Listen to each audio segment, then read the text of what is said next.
my dear friends. How are you? I hope you all are fine. Welcome to my channel Law Scholar and Legal Issues. I am presenting the another important topic, that is jurisdiction. That is the very important topic of IPC. If we understand jurisdiction very well, then we have no doubt about the offences where they committed. और अभी तक मेरा laptop ठीक होके नहीं आया है, तो मुझे लगा कि टाइम वेस्ट क्यों करना है, क्यों ना हम आगे जो है जिस भी तरीके से हो सकता है वीडियो को तैयार करूँ, मैं लेक्चर तैयार करूँ। क्योंकि अगर हम डिले करते जाएंगे तो हमारा जो लेक्चर है वो अगर ऐसे ही डिले होगा तो सिलेबस पूरा नहीं होगा। तो मेरा जैसे तैसे मुझे हुआ तो मैंने उसी तरीके से फिर जो हैंड रिटन नोट्स बना के उससे तैयार किया है आज का लेक्चर। तो आई होप आपको पसंद आएगा। अगर आपको पसंद नहीं भी आ रहा तो प्लीज़ थोड़ा सा एडजस्टमेंट आप कीजिए, लेकिन अपना जो मेन मकसद है वो है कंसेप्ट क्लियर करना, और मैं आपके सारे के सारे कंसेप्ट इसमें क्लियर करवा दूंगी। Let's start. Preamble. Today we will start from preamble of IPC.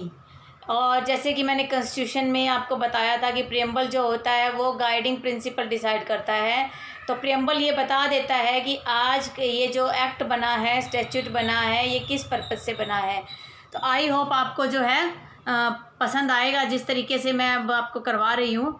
Preamble जो है आप पढ़ लेते हैं। Where is it is expedient to provide general penal code of India, it is enacted as fellow.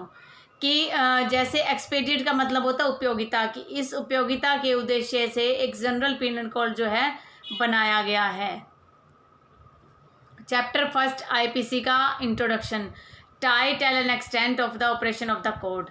This act shall be called the Indian penal code and shall extend to the whole of India except the state of Jammu and Kashmir. जो except the state of Jammu and Kashmir था वो अब निकाल दिया गया है। जब 2019 में अमेंडमेंट किया गया, 370 धारा जो हटाई गई, उस टाइम में जो वहाँ जो अमेंडमेंट्स किए गए थे उसके अंदर जम्मू कश्मीर को हटा दिया गया। अब आईपीसी भी जो है पूरे भारत पर लागू होता है, whether it is a part of Jammu और other. Punishment of offences committed within India. आज हम जो डिस्कस करेंगे वो है सेक्शन 2। सेक्शन 2 कहता है कि उन ऑफेंसेस की पनिशमेंट के बारे में बात बता रहा है कि जो भारत में कमिट किए गए थे। तो जैसे इसमें क्या दिया हुआ है कि इसमें जो इंग्रेडिएंट्स दिए हुए हैं वो भारत में कमिट के बारे में बताते हैं। इसका मतलब ये इसका जो नेचर है वो लोकल है नेचर, और ये जो है वो इंट्रा टेरिटोरियल नेचर के बारे में बता रहा है। अब आगे आप देखिए क्या कहता है। Every person shall be liable to the punishment under this code and not otherwise. Every person, यहाँ एवरी पर्सन की बात कही गई है कि every person includes both Indian and foreigners. Both जो सिटीजन्स हैं वो यहाँ पर इन्वॉल्व होंगे, only the citizens of India नहीं है। अगर कोई विदेश का आकर भी यहाँ कोई एक्ट करता है, इलीगल ओमिशन करता है, तो उस व्यक्ति को भी यहीं पर उसका ट्रायल किया जा सकता है। कह रहा है कि इस कोड की बात कर रहा है। तो ये जो पनिशमेंट इस सेक्शन में दी गई है इस कोड में अंडर आईपीसी के तहत बताई गई है। इसके अलावा and not otherwise. Not otherwise का मतलब है कि कहीं किसी और एक्ट में अगर कोई अदरवाइज, नॉट अदरवाइज का मतलब कि अगर कोई मान लो दूसरा एक्ट बना है, जुवेनाइल जस्टिस एक्ट है या कोई दूसरा एक्ट है, वहाँ पर अगर कोई स्पेसिफिक पनिशमेंट डिसाइड की गई है तो वो पनिशमेंट प्रिवेल करेगी, वहाँ उसके अकॉर्डिंग ट्रायल होगा, और इसके आईपीसी के अकॉर्डिंग वहाँ पर ट्रायल नहीं किया जाएगा। अदरवाइज फॉर एवरी एक्ट और ओमिशन। और ये मैंने ऑलरेडी आपको बता दिया था कि जो सेक्शन 32 और 33 है वहाँ पर एक्ट और ओमिशन की बात की गई है कि एक्ट इंक्लूड ओमिशन ऑल्सो, कि जहाँ एक्ट की बात होगी वहाँ आप मान के चलोगे कि ओमिशन भी साथ के साथ होगा। कह रहा है कि contrary to the provision thereof, जो भी कॉन्ट्रेरी टू द प्रोविज़न, जो भारत देश में जो भी प्रोविजंस बनाए गए हैं क्राइम के रिलेटेड, आईपीसी है और उसके अंदर जो प्रोविजंस हैं उनका अगर वायोलेशन करता है तो उस मामले में उसको विद इन इंडिया जो है गिल्टी करार दिया जा सकता है, साबित किया जा सकता है। गिल्टी बोला हुआ है लेकिन गिल्टी हमें कोर्ट में उसे प्रूफ करना पड़ेगा। तो ये तो था इसका bare act knowledge. Bare act के अलावा अब हम आगे देखते हैं। इंट्रोडक्शन दिया हुआ है। एसेंशियल क्या है सेक्शन 2 की। जब सेक्शन 2 की एसेंशियल की बात आएगी तो वो आएगी every person. Every person include citizen और नॉन सिटीजन। फिर है violation of the provision of IPC और contrary to the law of IPC. और जो वायोलेशन किया गया है, जो कॉन्ट्रेरी एक्ट किया गया है, ओमिशन किया गया है, वो प्रोविज़न ऑफ आईपीसी के अगेंस्ट किया गया है। विद इन टेरिटरी के अंदर हुआ होना चाहिए, भारत देश के अंदर हुआ होना चाहिए। तो ये जो 3 इसके इंग्रेडिएंट है, एनी पर्सन में मैंने आपको पहले एक्सप्लेन कर दिया कि भारत या दूसरे देश का कोई भी व्यक्ति इसमें शामिल हो सकता है। एक लैंडमार्क केस है इसमें, Mubarak Ali versus state of Bombay. इस केस में क्या था कि जो एग्रीमेंट था वो टेलीफोन पे ही डिसाइड हुआ था, कि एक एग्रीमेंट डिसाइड हुआ टेलीफोन में। और इसमें जो केस ऑफ टीचिंग बनाया गया कि चीटिंग का केस ये बना मुबारक अली के अगेंस्ट में, कि जो वहाँ पर इशू अराइज हुआ कि ये जो पाकिस्तान में था तो इसने जो फ़ोन पे ही एग्रीमेंट किया, तो क्या वो इसके लिए लाइबल होगा। तो कोर्ट ने कहा कि जो फिजिकल प्रेजेंस है वो नॉट रिक्वायर्ड है, कि फिजिकल प्रेजेंस की कोई ज़रूरत नहीं है। अगर मान लो किसी व्यक्ति ने बाहर से यहाँ वाले व्यक्ति को कोई अबेटमेंट किया है या कोई और भी ऐसा एक्ट करने के लिए बोला और वो एक्ट हो जाता है, तो वो भी उसके लिए उतना ही लाइबल होगा।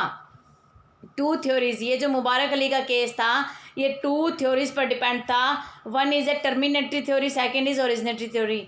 टर्मिनेटरी थ्योरी का मतलब है कि जो एक्टर्स रेस था वो टर्मिनेट हो गया। मान लो कोई एक्टर्स रेस है किसी का गलत काम करने का, और वो जो है हमारे देश में आके टर्मिनेट हो गया, तो वो टर्मिनेटरी थ्योरी लग जाएगी कि जो उसका कंसिक्वेंसेस है उस एक्ट का वो हमारे देश में कंप्लीट हुआ है। मान लो किसी व्यक्ति ने कोई किसी प्रकार का एक्ट किया, विदेशी कंपनी के साथ कोई एग्रीमेंट किया, कोई रुपए का हेरा फेरी वाला काम किया, तो उसने करा यहाँ से है, यहीं पर टर्मिनेट हुआ है सारा कुछ, तो वो लाइबल होगा। इसी तरह से ओरिजिनेटरी थ्योरी जो मुबारक अली का केस था कि एक्ट ओरिजिनेट तो हुआ पाकिस्तान से, लेकिन उसका इफ़ेक्ट जो है वो अपने देश में पड़ रहा है, क्योंकि उसका जो एग्रीमेंट था वो इंडिया के किसी व्यक्ति के साथ था। तो ये जो ओरिजिनेटरी थ्योरी है ये 108A जो आईपीसी का है, abetment in India of offences outside India के बारे में बताता है। जो 108A जो है वो इसी के बारे में एक्सप्लेन करता है। अब बात आती है पर्सन कौन है, ये भी मैंने प्रीवियस क्लासेस में आपको डिस्कस करके बता दिया था कि पर्सन में कंपनी, एसोसिएशन ऑफ बॉडी और पर्सन का ग्रुप आता है। और इसमें चाहे वो इनकॉर्पोरेटेड और कॉर्पोरेटेड का, चाहे वो स्टैट्यूटरी डिफाइन की गई हो या नहीं की गई हो, वो पर्सन की कैटेगरी में आएगा। अगर इनके थ्रू कोई एक्ट किया जाता है तो उसे हम पर्सन की कैटेगरी में मानेंगे। Next question arises weather company भी प्रोसिक्यूटेड, क्या कंपनी को प्रोसिक्यूट किया जा सकता है। तो इसमें भी कोर्ट ने कहा yes the company can be prosecuted. It was held in syndicate transport company versus state of Maharashtra में। इस केस में ये बताया गया कि कंपनी को आप लाइबल कर सकते हो, लेकिन आप उस पनिशमेंट के लिए लाइबल कर सकते हो जिसमें फ़ाइन की बात है या फॉरफीचर ऑफ प्रॉपर्टी की बात है। जहाँ इम्प्रिजनमेंट और फाइन दिया हुआ है पनिशमेंट, वहाँ फाइन लगा सकते हो।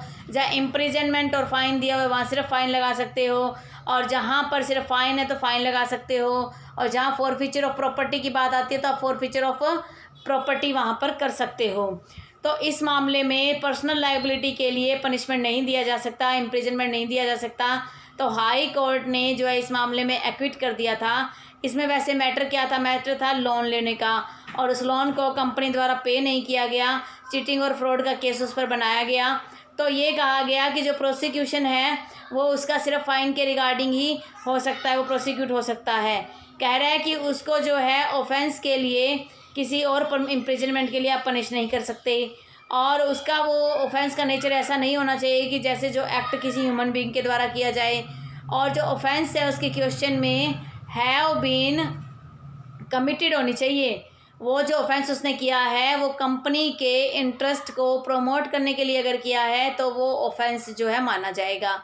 और जो ऑफेंस कह रहा है कि वो जो है एम्प्लॉयमेंट ऑफ कंपनी, यानी कि अगर वो व्यक्ति उस कंपनी में एम्प्लॉयड है और एम्प्लॉयमेंट का वो जॉब कर रहा है, तब उस ऑफेंस को काउंट किया जाएगा।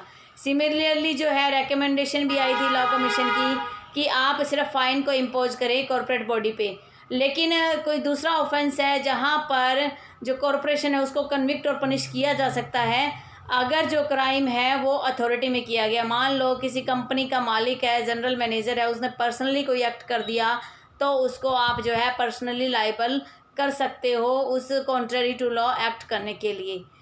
तो आगे आता है कि क्या लाइबिलिटी अराइज होगी मास्टर की। जो मालिक और नौकर की बात होती है, तो क्या मालिक जो है नौकर के लिए लाइबल होगा। तो इसमें क्या है, नॉर्मली लाइबल नहीं होगा। अगर कोई ऐसा एक्ट है, नौकर ने अपनी कंडीशन पे अपनी जो है कैपेसिटी में किया है, कोई मर्डर कर दिया, तो उसमें सिर्फ वो नौकर ही लाइबल होगा, मास्टर लाइबल नहीं होगा।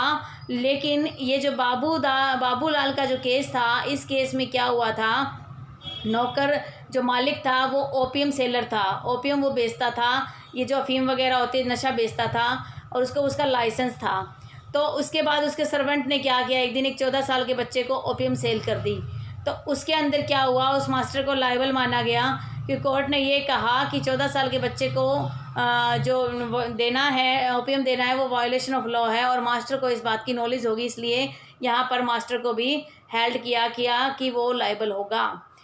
तो कुछ एक्सेप्शंस भी है सेक्शन 2 में, जो कंडीशंस दी हुई है, every person, violation of law और गिल्टी विद इन इंडिया जो दिया हुआ है, उसके लिए कुछ एक्सेप्शंस भी है, वो भी हम देख लेते हैं मोटे मोटे तौर पे।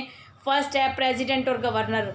जो प्रेसिडेंट और गवर्नर है वो हमारे देश में आर्टिकल 361 के तहत उनको इम्यूनिटी प्राप्त है कि उनके खिलाफ कोई भी आप मुकदमा नहीं चला सकते जब तक वो प्रेसिडेंट और गवर्नर की पोस्ट पर हैं।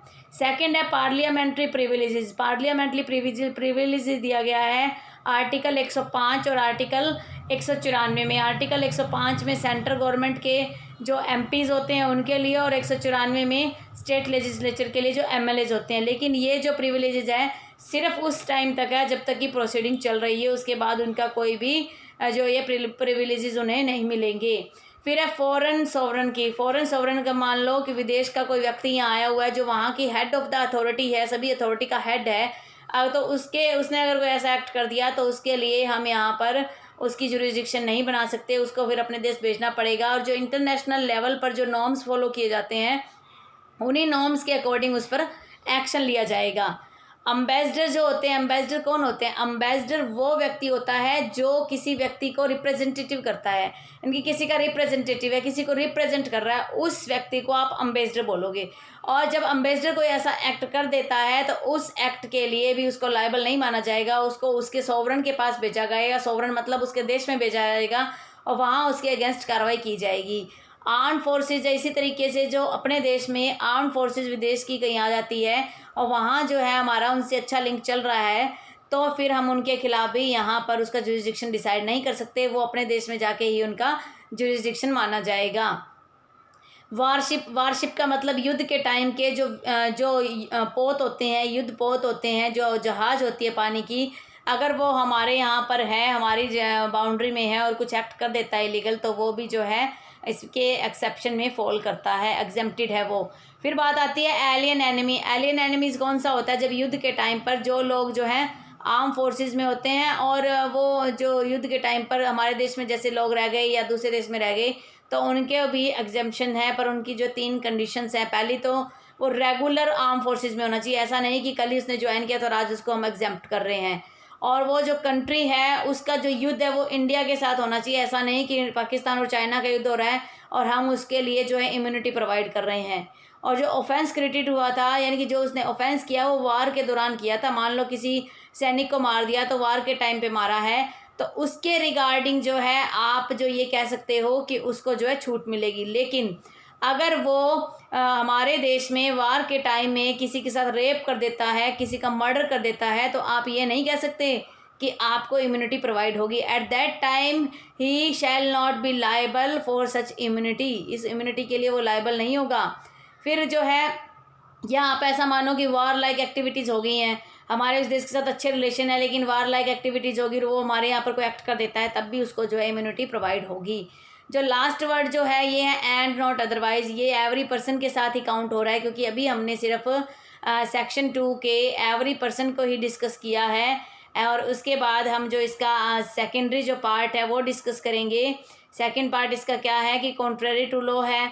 कॉन्ट्रेरी टू लॉ तो आपको बता ही दिया कि आईपीसी के तहत है। तो उसके बाद है विद इन इंडिया। तो विद इन इंडिया में क्या क्या चीज़ें काउंट होती है उसको भी हम अच्छे से डिस्कस करेंगे, जो मैं नेक्स्ट क्लास में आपको करवाऊंगी। आई होप आपको ये एनी पर्सन के रिगार्डिंग जो भी डाउट्स है वो क्लियर हो गया।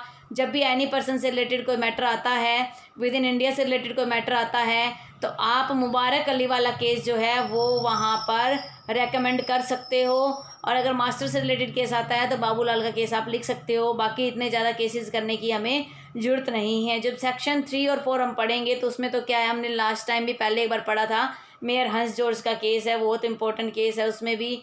और वो इग्नोरेंस या जुरिस नॉन एग्जीक्यूशन में भी वो बहुत इंपॉर्टेंट केस है, तो वो केस उसमें करेंगे। कॉर्पोरेट लाइबिलिटी की बात आ जाती है तो ये सिंडिकेट वाले जो केस है ये आप अच्छे से मेंशन कर दोगे। मेन चीज़ आपको कंसेप्ट क्लियर होना चाहिए। जो ये कहा जाता है ना कि जुडिशरी के एग्ज़ाम में हमें आंसर राइटिंग में जजमेंट लिखने ज़रूरी है, वो कोई इतना इंपॉर्टेंट नहीं है। अगर आपके कंसेप्ट क्लियर हो जाएंगे तो जजमेंट ना भी लिखोगे तो कोई फ़र्क नहीं पड़ेगा। आई होप आपको अब सब कुछ समझ आ गया हो। अगर आपको वीडियो पसंद आया हो, लेक्चर पसंद आया तो आप लाइक कीजिए, और नए हो चैनल पे तो सब्सक्राइब कर दीजिए, बेल आइकन पे क्लिक कर दीजिए। और अगर आपका किसी प्रकार का डाउट है, सजेशंस है, तो आप कमेंट बॉक्स में दे दीजिए या व्हाट्सएप पर डायरेक्ट आप मैसेज कर दीजिए।